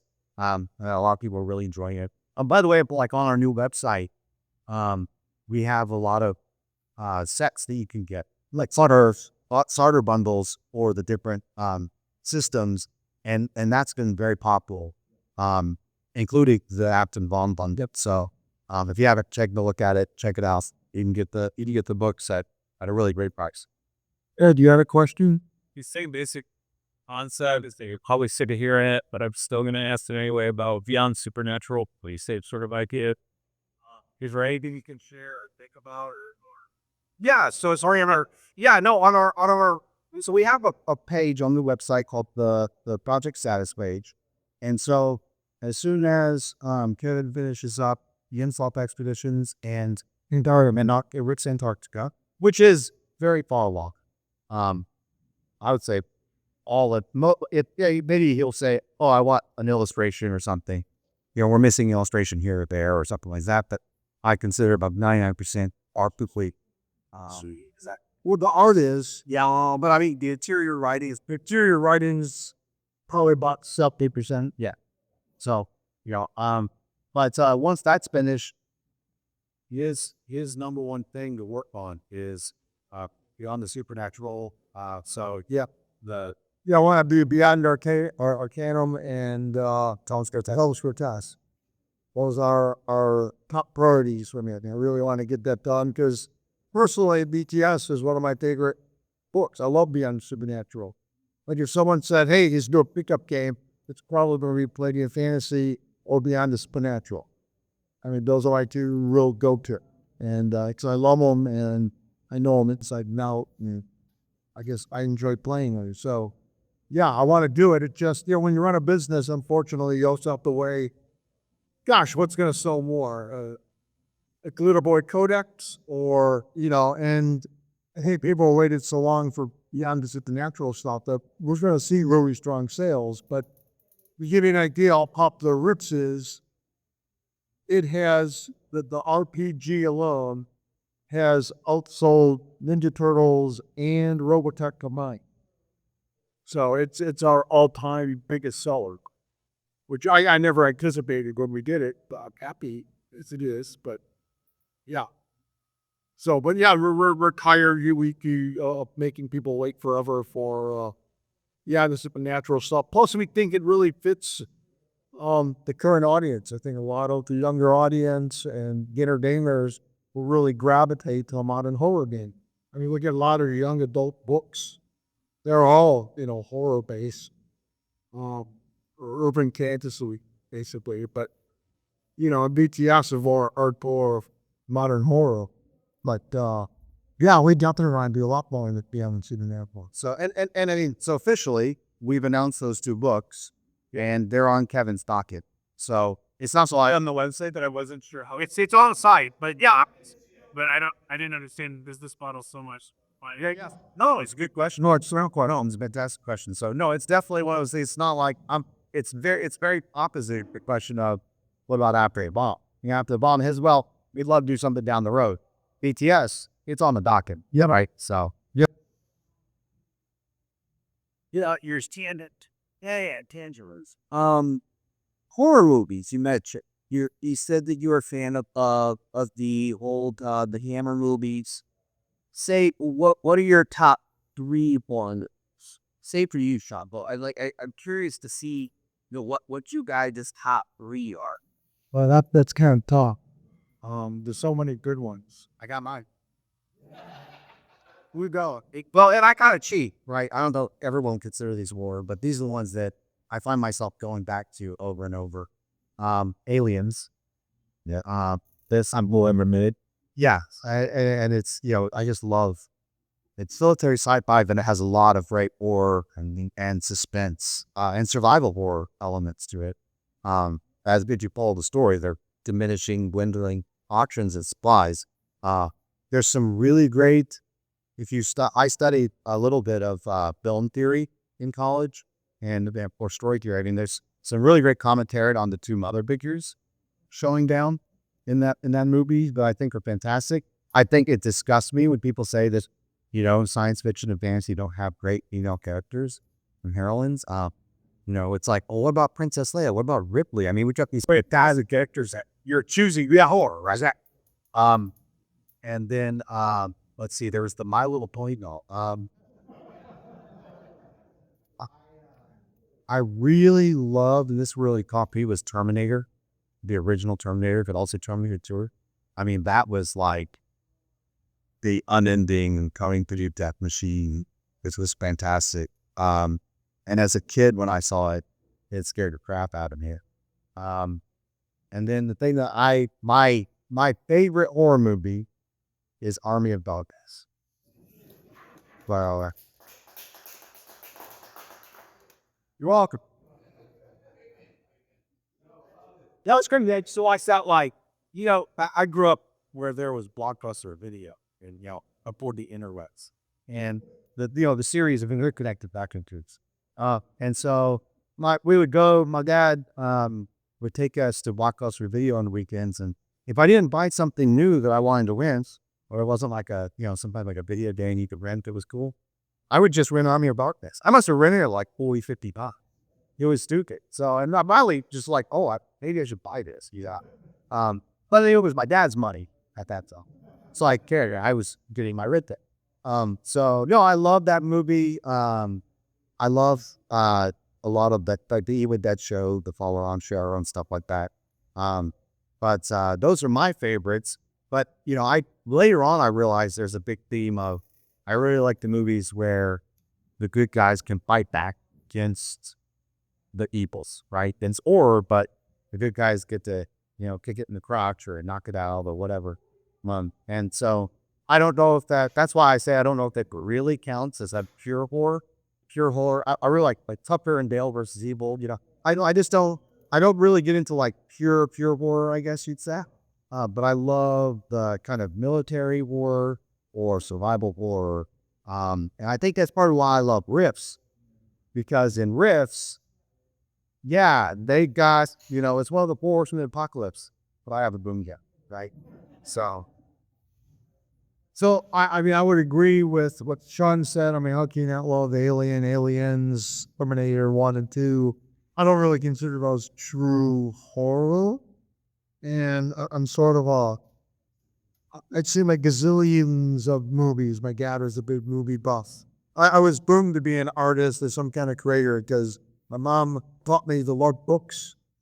A daily spiel about having books can take you anywhere, anytime, any place, and then I'm like, okay, I'm sold. My dad was a big movie buff. He just loves the movies. That was his escape as a kid. So I mean, when I say I love movies, I mean, we're talking stuff that goes back into the, silent films. Like when I discovered Charlie Chaplin, I'm like, holy shit, this guy's a genius. So for example, Dracula's Frankenstein, the original movies, they're kind of cliche now and people kind of like dismiss them, but they were good stuff. And especially in the day, they were epic. and mind bending for a lot of people. Now they got a little corny after a while when Universal tried to really milk them. Although I have to say, I do like, Frankenstein meets Abbott and Costello. So that's a great one. Some of my favorite horror movies, I think, gotta be Invasion of the Body Snatchers. That gave me nightmares as a kid for like 10 years. As an adult, the movie that gave me nightmares, and I thought was a brilliant new concept, was Nightmare on Elm Street.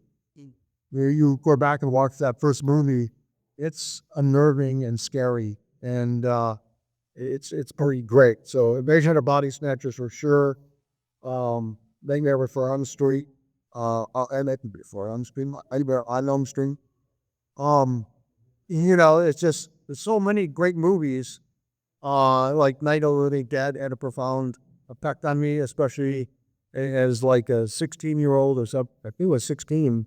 Alex and I got to meet George Romero. He came to one of the Triple Fanfare conventions, and he showed us the then mind-bending, unedited, unexpedited version of the movie, and which everyone has now seen. It's nothing compared to modern films, but that was a pretty great movie. And come on, it created a whole new genre of undead. One of my favorite movies that's kind of a comedy and horror movie is Roman Polanski's Fearless Vampire Hunters. It's just, again, there's a lot of vampire stuff that impacted me, and it's silly. It's I guess today we'd probably call it a dramedy. It is not a direct comedy, but it's freaking great. It's just great. It's very atmospheric. I love that movie. I also love Lost Boys. And one of my favorite Hammer movies, which I like a lot of those vampire movies, because they're just sort of hard edge, hardcore. But one of my favorite, I think it's a less known Hammer movie, and it's not strictly horror, I guess. It's kind of horror science fiction. I think it's called 20 Million Years to Earth, where they unearth a alien spacecraft in a subway. And there's like a built-in mind thing, and it takes over people's minds, and there's like these grasshopper monsters, creatures, and it's fucking great. I don't know if that's the correct title, but it's just a great movie. And now I like The Village of the Damned, which it was remade recently, not too badly. So there's just a ton of horror movies that I love, and it was funny when I have to rewrite Dead Ring, because the guy who worked on it had worked on it for like 6 years, and I think he kind of lost sight of the original concept. So I get this manuscript in, and I'm like, "Where's the book that I saw you run games about for years?" We even brought him into a Gen Con where we had a big booth, and he ran demos like the whole con. Gazillions, probably 100 demo games, and people would go apeshit over it. He turns in his manuscript, and it was sort of like it was basically reminded me of Night Bane with zombies. Instead of Night Lords, you had zombies, and the demons that created the zombies. And I'm like, this isn't what we originally talked about. It's not what the audience wants. And he's like, well, I quit 6 years into this. I'm not doing anything more. And I'm like, oh. So I had sat back when I got to write this. I'm like, I'm not a zombie guy. I'm not a horror guy. Turns out I am. I just kind of forgot. Because once I got into the book, and then I sat down and watched a whole slew of zombie movies. I got to watch a lot of films. And it was just like, wow, I guess I am a zombie guy. Of course, I like Walking Dead. And, but this was like the early days of Walking Dead. Walking Dead had just, only this be sure a zombie up, maybe. But the comics around, I never read those, And, there was just a lot of stuff I'm just this, like, storytelling. I love everything. I love all kinds of stories. I love dramas, I love comedies, I love musicals, I love zombie movies, I love horror movies, vampire movies, space movies. I love them all. So, and everything gives me ideas. So, all kind of seeps into my brain and bursts the different ways. Yeah, and I'll throw out two more bonus. I really like the Mummy with Brendan Fraser. Oh, they didn't like what's kind of an action war. Yeah, war with Lyncher war. Well, I might see it as a kid. He's scared baptized. So that's kind of how I got great or something was a war movie, I guess. But and the other one was Chronicles of Riddick. And again, that's not really war, but it comes, it's funny because was it what's the first movie called? It's like Blackers, right? Well, that's actually like a horror movie. But it's kind of like an Alien. I like Aliens. Right? Kind of like Alien, right? Then I'm probably like this Black way more than I. Yeah, I like Pitch Black and Aliens, and I really like Chronicles of Riddick. So, that's a yeah. Another great horror movie is The Haunting of Hill House. The Thing. Oh, The Thing. Yeah. Okay. Thing. Thanks to me. The Thing and Alien. Yeah, we'll bring an Alien, but they're both very much Lovecraft. Yep. So I argue that Alien kind of does qualify as a horror. I mean, most would consider it a horror. Yeah. So Aliens, The creators consider it a horror movie. yeah. Right. I mean, Aliens does qualify. Thanks, Bob. No, you're bad. You're bad. It has all the qualities of Knox. So in survival horror, it's easy as a whole too. Never nothing to do. And by up as elaborate, which should have been took for us. Right. Good chapter, Setter. It would be really good. There you go. Harry is the fact that he turned on his head, but turned into a warp dog. Wow. Right. He had also kind of an analogy about him. No, what's this? Yeah. The big part of the along with the whole Bobby Rotter. Yeah, I mean, there's a lot of layers. It's like It does. It's a very well no, but yeah, The Thing I think is hands down fantastic. But anything that has Lovecraft kind of inspiration, but they go off, whether it's the Wreck or whether it's the Jason. Usually tends pretty good, but it's done well. How Phil goes in the head, for sure. Yeah, I would agree. I don't know how I could forget The Thing. Just, and for me, the original Thing, which is black and white, was still, as a kid, I'm like, whoa, this is great. And again, it's some monster from space, so we have no comprehension what it is and how it works. And then John Carpenter's saying, this is fantastic. So that was funny. We went and saw that movie, and I thought it could have been more of the psychological horror aspect. And me and Alex and someone else, we were like tearing the movie apart. My dad's like, "Oh, the movie was terrible." And we're like, "No, it's fantastic." He's like, "But you're ripping it to shreds." And I'm like, "Well, yeah, just kind of analyzing it and how we might have done it differently." And and he's like, "I don't get you guys." But and then another movie that I really liked that's very similar to The Haunting of Hill House is Hell House. That was a really good movie. Again, it's like in the 1970s. Okay, it's a haunted house movie. But there's just so many. It's like really hard to pick like three favorite. Like Alex is always teasing me, like, "This is the greatest movie ever made." And he's like, "Yeah, what is that? The 10,000th movie, greatest movie ever made?" I'm like, "Name all the great movies." Especially, Yeah, or if you had to pick one book that was nearest and dearest to your here we go again. Pick one. Okay, only one. Pick one book that's nearest and dearest. I mean, like book that we did or book what? Well, that's kind of easy, I think. It has to be Palladium Fantasy RPG because that's what really launched my company. Because even though Mechanoids came out first, I had created and installed my game system with Palladium Fantasy. And so that's where I created all the books, everything that followed. I mean, Roofs is probably right behind it because it's sort of my magnum opus. And I got to really apply a lot of my game theories and stuff and combine all kinds of genres into one plausible setting. So that was a big epic challenge for being a lot of fun. I used to describe it as my Star Wars. But, play your fantasy. That's the one that, Star Wars all day.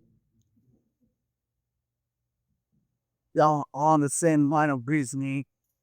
Hey, Rick, have all this cardboard in front of us and a fantastic artist here to cover art, and you are an artist. You have an upstanding cover art or amazing art that you just blows you away as your paper. Well, again, we have a lot of great, as you said, a lot of great artists, a lot of amazing covers. I think one of the greatest covers ever done for Palladium is the original Ribs cover. I mean, it's just epic. It's evocative. It just grabbed your imagination. And I even talked about, hey, there's hot babes on there. Oh, which were, I know, a lot of young boys when we picked up that, they're like, whoa, yeah. But, Keith really captured what I was looking for with the blend of magic and technology. And that was, again, just sort of fate, because Keith was tired of doing fantasy stuff all the time. And, that's the reason I gave him the cover. He's calling me out. I really want to do something, but I don't want to do just done straight science fiction, but done a ton of regular fantasy. I want something that's different and challenging and maybe like blends magic and technology. And I'm like, well, I have a cover for you. And you nailed it, so it was just perfect time. Yeah, other question. Yeah. What's going on with the Rifter? Are you accepting his submissions? When can we see the next? We haven't done the submissions. As most of you probably know, we decided to turn it into an annual. But again, with this boring with so much, Sean put together Riftering 5, which was our first supposed annual in 2023, and there hasn't been much business. 2022, and but it came out in 2023. No, it did. Yeah, Okay, so yes, there'll be more. Like we're doing it a lot. Drills was huge for us.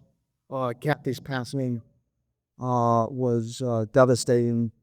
My brain didn't function for a year and a half.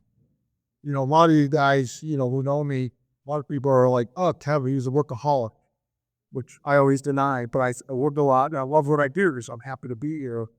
After Kathy died, I did not set foot in this building for 10 months. So, and then even last year, it was like my brain was finally kicking in. There'd be moments where I'd be aware that, oh, why aren't we doing this or that?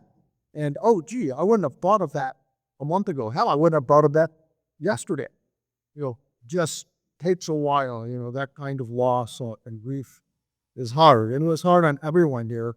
Sean only knew Kathy for 3 or 4 years, and he was devastated. And, Wayne and Julian and Alex, they all knew her for as long as I have. And they all loved her. So it was hard on all of us. Well, it was tough, just from a business perspective too, because I came in after Kathy passed, and we had got ones been being. I said, Dwayne, we got to figure out how to do Kevin and Kathy's jobs right now, with no XP. So yeah, unfortunately, Kevin and I had been working together, because we thought it was, because she had early onset Alzheimer's. We thought it was going to be Kevin was staying at home more, so I'd be running things at the building more. Right. And I mean, that just happened way faster than we expected, though. But fortunately, we were already prepping for that. But then it was, Wayne and I had to work together. How do we figure out how to do all the word processing and the other things that Kathy was doing on a daily basis? And there's certain things she was doing, day to day, certain things she was doing, on the term. But how to get that happen and process, and and fortunately we had Caleb too, and so he took, we figured out some of the processes, he took some of the load. It was really a team effort, but at the same time that meant that there's a little more on everybody's plate. So it was hard for Wayne to get to do the Rifter, and he should be doing the Rifter. That's his baby. I was at a guest curate, so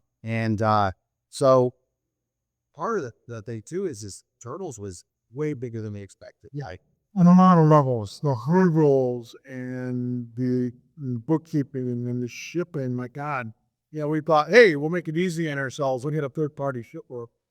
And kind of yes and kind of no, because they asked me questions about L-Poly thing, especially the foreign shippers. It's like, hey, this book is folded in half and the cover's missing. Should we replace it? It's like, yes, please. So, it just, and there's just so much. Well, so that just means that we've had a lot of people just busy. Yep. Finishing these things. Wayne is still dealing with the tail end and aftermath of a lot of his stuff. Because it's very involved. I wouldn't believe it if wasn't a part of it. But yeah, we want to do more Rifters. Well, then we got a lot of stuff going on behind the scenes that we can't share yet. That when you find out, we'll go, oh my gosh. No wonder they're busy. And all of that scrap takes time, takes us away from the creative stuff. We will ultimately lead to more creative and to fill. It's creative in a different way than when we say creative. We usually mean sitting down, game or white. Yep. Watch them draw. So Rifter is definitely not gone. It's definitely something we want to make sure keeps happening. I'd love it to come out every year. But that's the goal. That's the goal. So keep submitting stuff. It's definitely part of the pipeline. Yeah, I hope that answers the question. Thank you.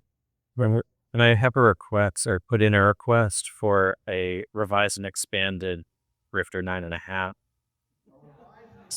Second that one. Yeah. Well, I mean, he knows it's coming here.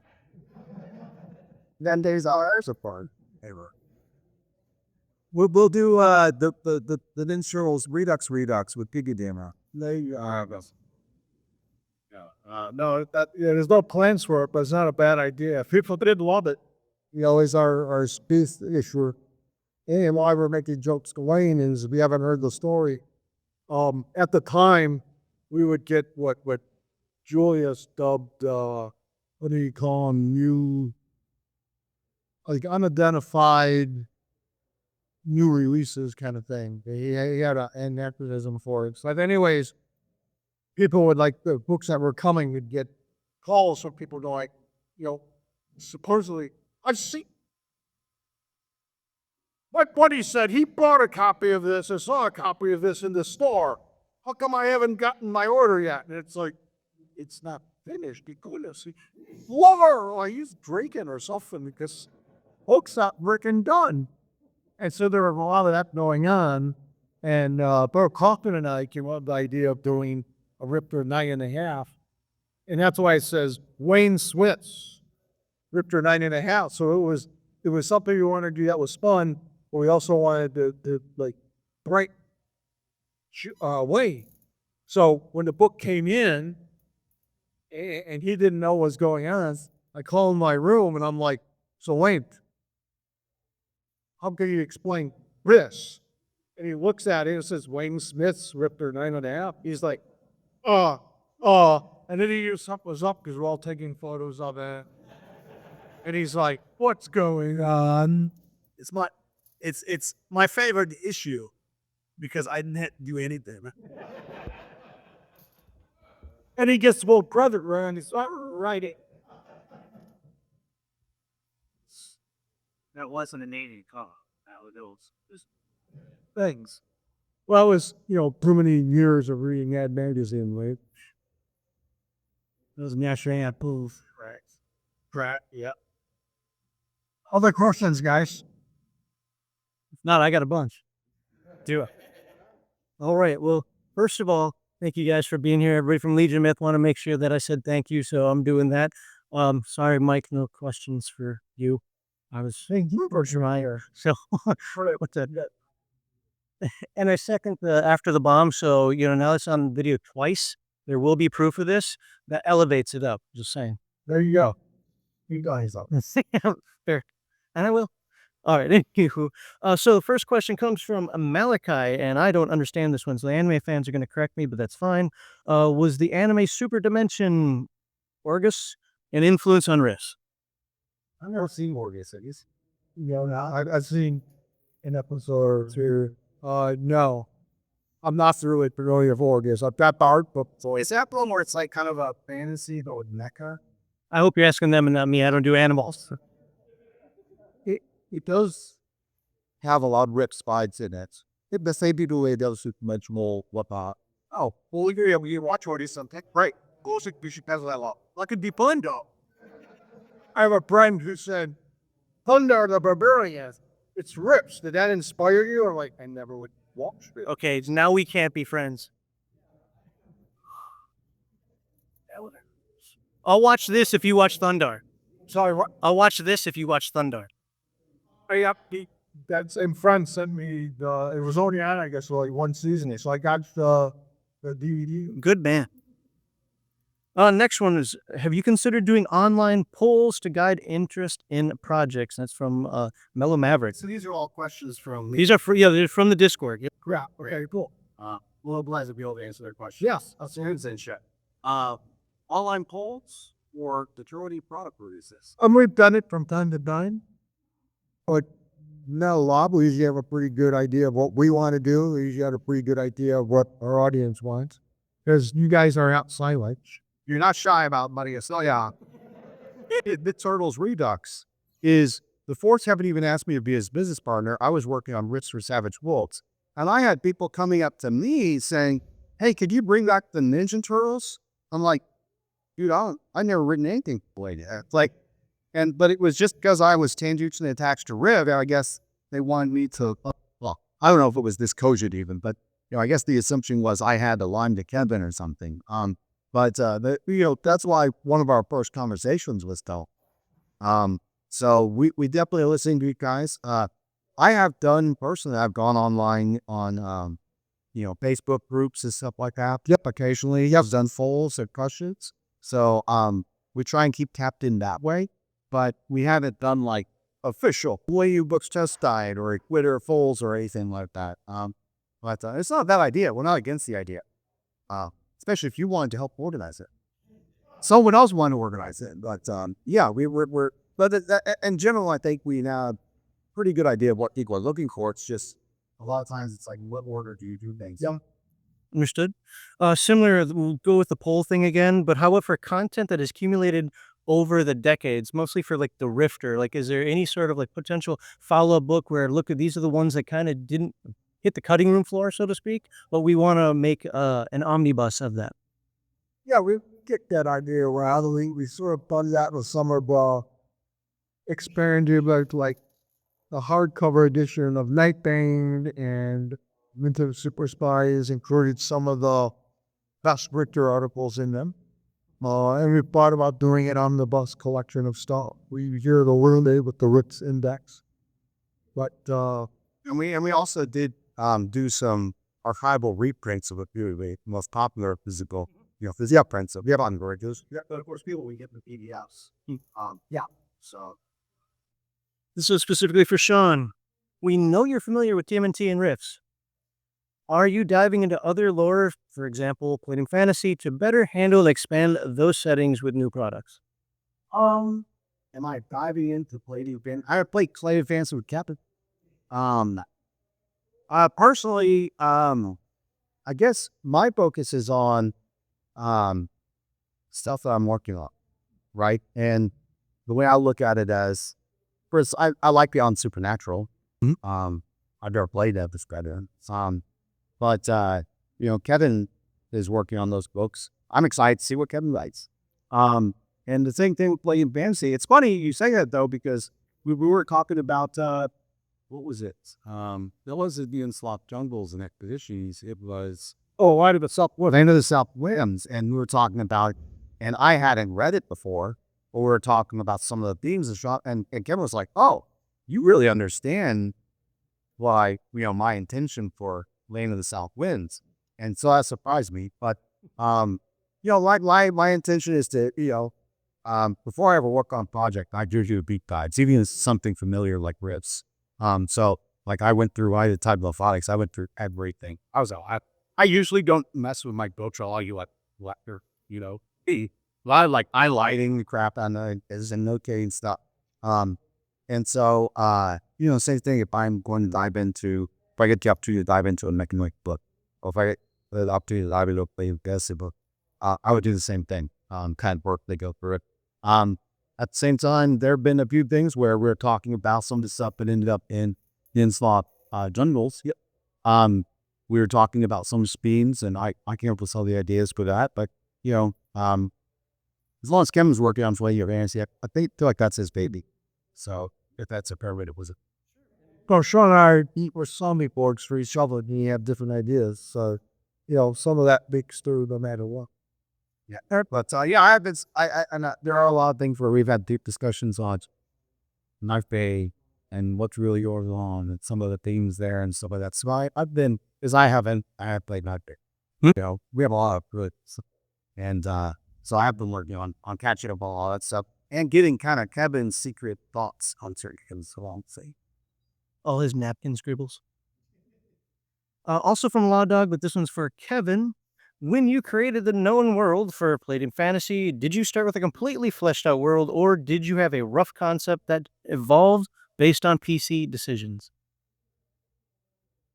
That's a great question. Actually, most of it was already in my head. I had a pretty defined world in my mind. Although it came after, so like we started playing D&D, which is basically dungeon crawls. And then what got me to really think about the world was, I had created level 4 of the Vampire Kingdom for my guys, so they wanted to fight bat players. And it was the biggest, most elaborate level I'd ever made. And they're ready to go down to level 4. And one of those jerks says, we're always going into the dungeon. What's around the world? What else? What's around us? What's outside the Palladium town that we're in? And I'm like, okay, guys, Vampire Kingdom, let's go. It's the Vampire level. And someone else goes, yeah, that's a great question. What? And there's this domino effect. And before I know it, they're all like, yeah, let's go out in the world. And I had no freaking idea. None whatsoever. And so fortunately, someone said, my priest character wants to hunt witches. I'm like, thank God. This, I gave him an adventure involving witches, and I'll let him chew on that for a night. Yeah, exactly. And then I'm thinking, so what's in the world? And like I said, I had an idea what my world would be and where they were in it. But then I just really started to develop more thought to, the Northern Wilderness and the Within and, the island kingdom of Byzantium and, land of the South Winds.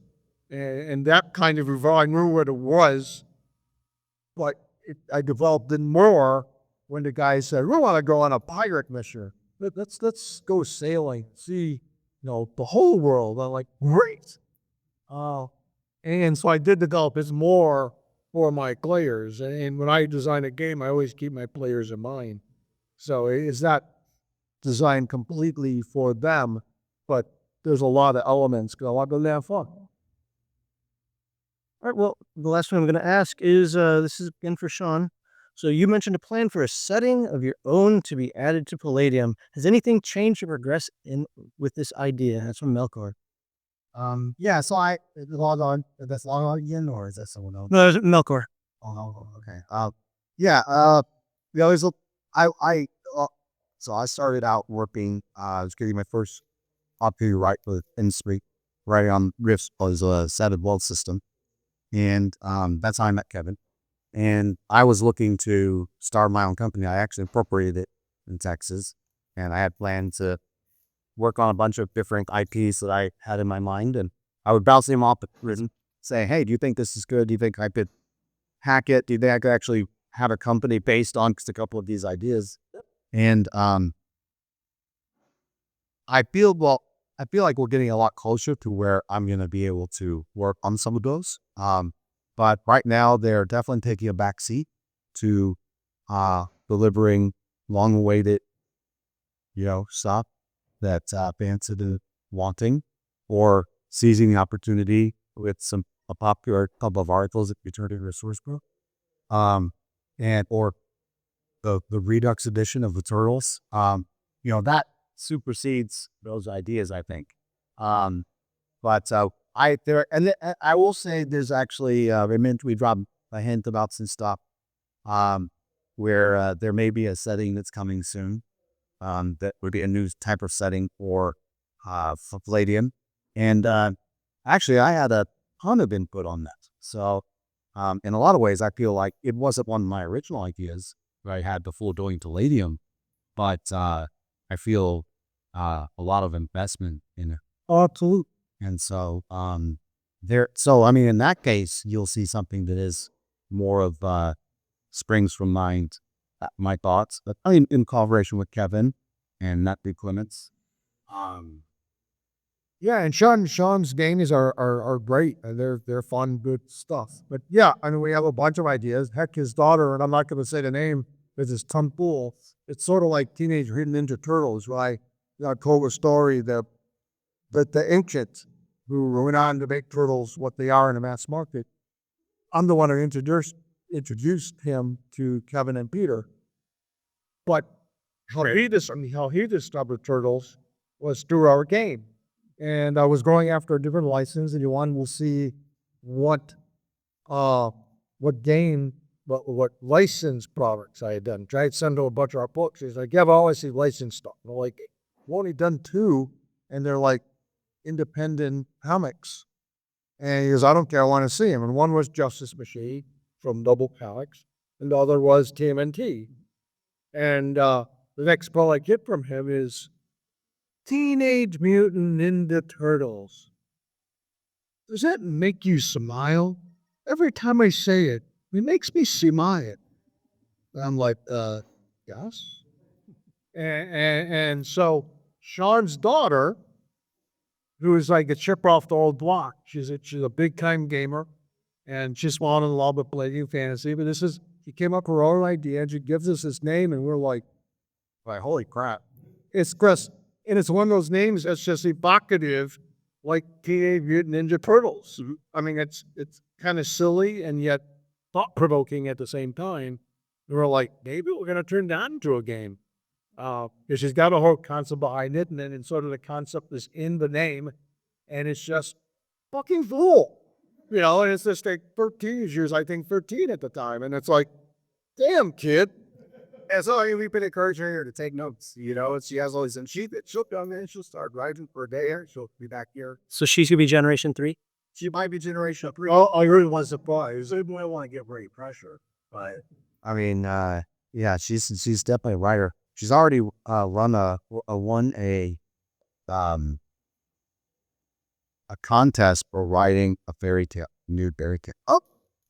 While she was in middle school. So, but she's great. But no, we've got some ideas, and Kevin and I have hashed through them, and we you know, there's some definitely some ones that you're gonna see on the line. But yeah, we don't, you know, the hard part with ideas isn't just having a cool idea. Oh, sometimes a cool idea or a cool title is far, right? Or to get it just right, you really hit cold, like with Rift Psyops, Cyborg. But at the same time, in general, we don't lack for ideas. no. It's about, okay, now how do we execute it? Yeah, who's running that? Was it officers as far as I was?